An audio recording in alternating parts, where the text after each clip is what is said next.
Kita ingat pernah ada pembangunan kereta api cepat dari Jakarta ke Bandung. Yang menanggung adalah rakyat dari Sabang sampai Merauke. Nggak usah khawatir apa itu ribut-ribut wush. Saya sudah pelajari masalahnya. Tidak ada masalah. Saya tanggung jawab nanti wush itu semuanya. Tindakan presiden ini masuk kategori abuse of power. Karena presiden telah mengambil kewenangan melampaui kewenangan aparat penegak hukum. Dengan pernyataan presiden ini seolah-olah tidak ada masalah. Jelas tantrum lah, gimana enggak? Yang namanya HT itu enggak bakal mendukung apa yang menjadi kemajuan bangsa ini. Enggak bakal itu. Apapun pasti yang berbau kemajuan di negeri ini pasti akan ditolak. Mana tuh kemarin yang teriak-teriak di mobil? Hah? Ngomong tentang WUS. Gimana tuh WUS? Utang negara kita gimana? Minta tanggung jawab sana sama Pak Jokowi. Mang enak dikonter sama Pak Prabowo langsung.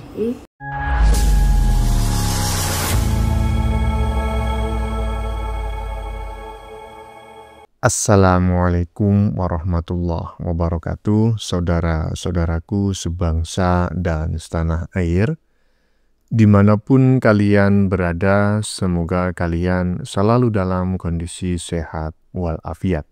Berjumpa lagi dengan saya di Gaspol Update. Kami bukanlah buzzer pihak manapun, kami hanya menyajikan keputusan ada di tangan Anda. Teman-teman, ini ada video yang menurut saya cukup menarik ya, yakni tentang kereta cepat ya, alias WUS.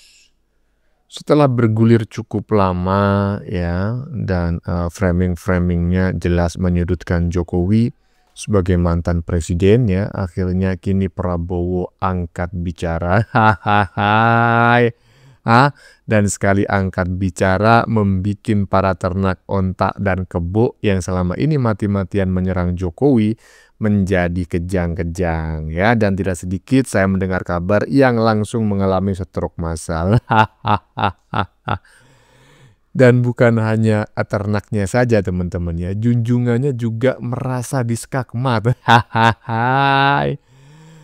Abah ya, yang beberapa waktu lalu menyindir-nyindir proyek kereta cepat ya, merasa ditampar oleh pernyataan Prabowo. Nggak usah merasa lah Bah ya, langsung ketampar kalian Anda itu.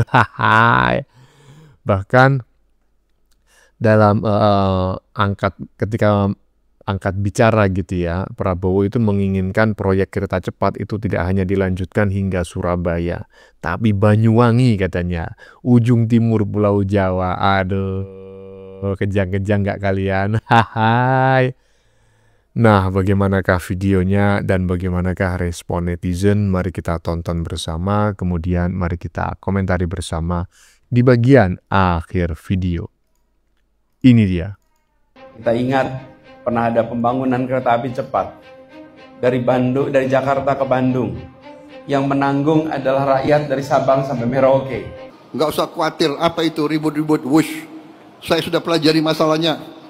Tidak ada masalah. Saya tanggung jawab nanti wush itu semuanya. Indonesia bukan negara sembarangan. Kita hitung, nggak ada masalah itu. Aduh bah makanya toh bah, kalau udah kalah ya udah kalah aja, nggak usah cari banyak masalah gitu loh, ya kan? Karena faktanya Abah ini dulu adalah rivalnya Prabowo, dan bukan rival yang terpuji. Anda itu, Anda memberikan nilai Prabowo 11/100, ya kan? Menyerang-nyerang Gibran, menyerang-nyerang Jokowi. Nah sekarang Anda itu kan nggak jadi, karena hanya mendapatkan suara 24%. Udah diem aja, ya kan? Nggak bakalan Anda dilirik oleh Prabowo, ditawarin menteri atau komisaris BUMN. Nggak mungkin, percaya dengan saya, ya kan? Karena Prabowo itu sudah enek, walaupun dia mengatakan tidak sakit hati, ya kan? Tapi Prabowo itu sudah enek ketika diberi penilaian 11/100. Sementara ketika Anda mencalonkan diri sebagai gubernur Jakarta, Prabowo sampai menggadaikan tanahnya loh. Aduh, malu nggak tuh diskakmat sama Prabowo? Bah, lanjut. Tompel dan gerombolan sakit hati, kahel. Gak usah khawatir apa itu ribut-ribut wush. Saya sudah pelajari masalahnya. Tidak ada masalah. Saya tanggung jawab nanti wush itu semuanya. Karena HTI itu pengennya Indonesia bahwa hancur, mundur, seperti Suriah, Afghanistan. Jelas tantrum lah. Gimana enggak? Yang namanya HTI itu enggak bakal mendukung apa yang menjadi kemajuan bangsa ini. Enggak bakal itu. Apapun pasti yang berbau kemajuan di negeri ini pasti akan ditolak. Baik itu Giant Seaward, tol, katanya tol emang enak dimakan. Terus kereta cepat. Pokoknya apapun yang berbau kemajuan musik itu bakal ditolak oleh gerombolan HTI seperti ini, bro. Yakni proyek kereta cepat, manfaatnya bagi publik, mengurangi kemacetan, polusi, dan lain sebagainya. Berkenaan dengan hal itu, saya ingin memberikan respon terhadap pernyataan Presiden beberapa hal. Yang pertama, tindakan Presiden ini masuk kategori abuse of power. Karena Presiden telah mengambil kewenangan melampaui kewenangan aparat penegak hukum. Dengan pernyataan Presiden ini seolah-olah tidak ada masalah. Aduh, tompel ya. Begitu Prabowo memberikan pernyataan angkat bicara yang isinya ya kan tidak sesuai dengan ekspektasi mereka, tompel langsung lemas darah. Kelihatan sekali dari wajahnya ketika dia membuat konten barusan, teman-teman ya, ketika dia menyampaikan sebuah pernyataan barusan, sebuah statement. Kelihatan sekali bahwa dia sangat kuciwa dengan pernyataan Prabowo. Dan kita ketahui bersama ya, kemungkinan besar memang si tompel ini berharap Prabowo itu mendukung tindakan-tindakan mereka yang mempolitisasi WUS dan menyudutkan Jokowi, dan juga menggiring opini bahwa WUS itu ada tindak pidana korupsinya. Kasihan sekali. Abuse of power, pale lo peang. Lanjut. Saya minta tidak hanya Surabaya, Banyuwangi. Banyuwangi. Pak tadi ngobrol sama penumpang KRL. Surabaya itu zaman dulu. Sekarang Banyuwangi. Ya, Pak. Nah, ini keren sekali. Keren momen ekspresi si putra mahkota Partai Biru ya, yang blingsatan ya, saat Presiden Prabowo meminta ya, pembangunan kereta cepat tidak hanya sampai Surabaya, tapi harus sampai Banyuwangi. Mau nyudutin Jokowi lo, mau menjatuhin Jokowi, jatuhin Gibran, gak bakal bisa ya. Gibran dan Jokowi ini adalah orang tulus dan dicintai oleh rakyat. Prabowo mau mengkhianati Jokowi dan Gibran, ya pikir 1000 kali lah, karena itu sama halnya dengan mengkhianati rakyat Indonesia. Paham nggak kawan? Lanjut. Jokowi ini ternyata powernya itu masih kuat sekali.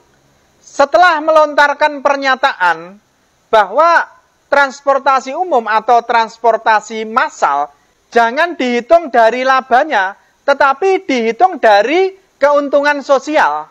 Selang beberapa hari kemudian, Pak Prabowo memanggil Menko AHY dan juga mantan Dirut KAI Ignatius Jonan. Nah, setelah memanggil mereka berdua, selang beberapa hari juga Prabowo ini angkat bicara dan menyampaikan ke publik tentang polemik masalah utang kereta WUS. Beliau menyatakan seperti apa yang dikatakan oleh Jokowi, bahwa di semua negara itu pembangunan transportasi massal itu harus dihitung dari keuntungan sosial. Nah, kemudian juga di situ dikatakan bahwa permasalahan WUS ini masalah kecil karena negara Indonesia ini negara yang besar, dan juga ini menjadi masalah kita bersama, dan juga Prabowo pasang badan bahwa dia akan bertanggung jawab terhadap permasalahan dan polemik WUS ini dengan mengatakan bahwa negara akan hadir dalam permasalahan atau polemik kereta cepat WUS ini. Nah, kalau menurut kalian, apakah pernyataan Prabowo ini merupakan tekanan dari Jokowi, atau memang Prabowo ini benar-benar memahami tentang permasalahan kereta WUS setelah memanggil AHY dan juga mantan Dirut KAI Ignatius Jonan? Tuliskan di kolom komentar ya. Iya, saya juga menduga ya, jangan-jangan memang sebetulnya Wus ini ya aktor intelektual di belakangnya adalah yang Blingsatan tadi ya kan. Ah, putra mahkota ya, jangan-jangan gitu loh, karena ini orang ini patut diwaspadai loh. Nah, bapaknya dulu macam kayak mana ya kan? Saya pikir itu partai bapaknya, ternyata bukan, orang lain yang mendirikan, gitu, kemudian direbut ya.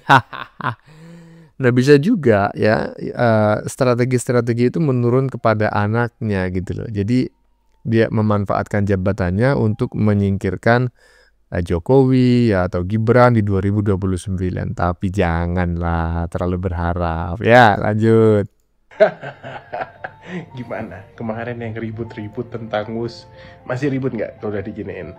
Jelas-jelas kalau orang yang menilai proyek kereta cepat ini secara objektif bukan kebencian terhadap satu pihak atau satu golongan, ya bakal bangga lah pakai WUS, bakal bangga lah punya WUS.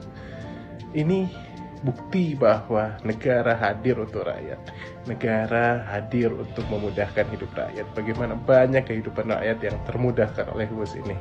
Oke. Gimana yang kemarin ribut? Ternak onta, ternak kebo yang kemarin-kemarin, wuis, sampai ngotot-ngotot. Yang katanya Pak Jokowi harus membayar sendiri utang WUS. Loh, kalau Pak Jokowi yang membayar utang WUS, ya bahagialah, ya. Apalagi Ternak Mulyono, bahagia kalau Ternak Mulyono disuruh iuran patungan untuk membayar utang WUS. Karena nanti akan menjadi satu-satunya ternak di dunia yang memiliki perusahaan kereta cepat. Ya toh? Iyalah. Mana, ayo, muncul, malu nggak? Aduh, lanjut. Mana tuh kemarin yang teriak-teriak di mobil, ngomong tentang WUS. Gimana tuh WUS? Utang negara kita gimana? Minta tanggung jawab sana sama Pak Jokowi. Mang enak dikonter sama Pak Prabowo langsung. Gurih ya.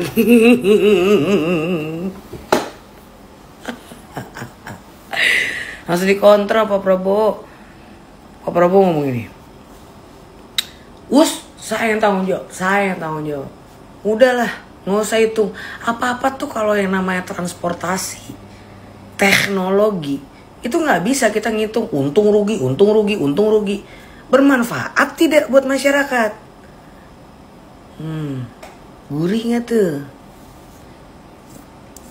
Teguran halus tuh buat lu tuh yang teriak-teriak di mobil.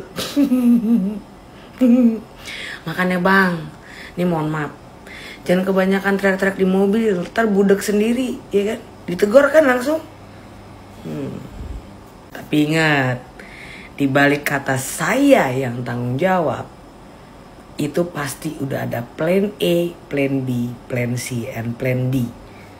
Ingat kan kata Pak Purbaya, Pak Presiden kita itu, saya itu versi halusnya. Pak Purbaya ngomong gitu. Saya udah, ibarat kata Pak Purbaya nih, udah ngasih yang ngurangin lagi Bapak. Hati-hati. Counter attack. Former Menhan, bro, gokil nggak tuh? Former Menhan, lu bayangin. Udah, jangan diusik babak gue ya. Ya, tentu kita paham ya yang disindir oleh netizen perempuan barusan ya, seseorang netizen atau konten kreator yang marah-marah di dalam mobil gitu ya. Ya karena memang buat kontennya di dalam mobil gitu kan. Apa lo yang biasa bilang gitu, itu si ternaknya si kebo. Ya tolong teman-teman yang tahu bagaimana kabarnya ternak si kebo yang suka marah-marah menyudutkan Jokowi ya kan. Termasuk ketika ada isu utang WUS kereta cepat kemarin ya kan. Tolong kasih kabar dia dalam kondisi seperti apa sekarang gitu. Apakah masih baik-baik saja ataukah sudah dalam kondisi stroke parah? Lanjut. Pak Prabowo mau tanggung jawab soal Wush. Di sisi lain Menteri Keuangan pernah bilang nggak mau pakai APBN tuh buat bayar utang Wush. Jujur aja gue kasihan banget lihat Pak Presiden kita harus menanggung beban dari kebijakan-kebijakan yang amburadul dari Presiden sebelumnya. Dari awal semua orang juga tahu kalau Wush ini problematik. Please lah Pak Presiden, jangan dibelain terus itu geng Solo. Kami masyarakat kasihan Pak sama Bapak, jujur aja. Kalau pada saat itu Presidennya udah Bapak, saya yakin banget tuh Bapak juga nggak bakal tuh ngambil kebijakan kerjasama sama Cina. Di saat ada Jepang yang lebih menguntungkan soal kerjasama kereta cepat. Ya, ini barusan adalah pembenci Jokowi. Saya tidak tahu ini ternak onta atau ternak kebo. Yang jelas ini adalah salah satu orang yang sampai saat ini masih bermuka tembok, ya kan? Di saat Prabowo itu sudah menyatakan hal demikian, seolah-olah Pak Prabowo itu sedang menutupi aib, ya kan, menyelamatkan Jokowi. Aduh, yang dilakukan Jokowi itu tidak salah. Prabowo hanya melanjutkan karena setelah melakukan kajian memang tidak salah. Bukan mau menyelamatkan Jokowi. Jokowi memang pantas selamat karena dia tidak melakukan kesalahan. Paham nggak? Teman-temanmu aja udah pada tiarap itu. Malu semua, ya kan? Diskakmat sama Prabowo. Masih muncul aja kau ini. Bagaimana menurut kalian? Keputusan ada di tangan Anda. Silakan tulis di kolom komentar baik Anda yang setuju maupun yang tidak setuju dengan isi konten ini. Sebelumnya saya memohon maaf ya jika dalam penyajian konten ini ada kata-kata yang menyinggung, kurang tepat penggunaannya, atau ada data yang dianggap keliru atau salah. Saya memohon maaf yang sebesar-besarnya. Kita jumpa lagi di lain video. Salam NKRI.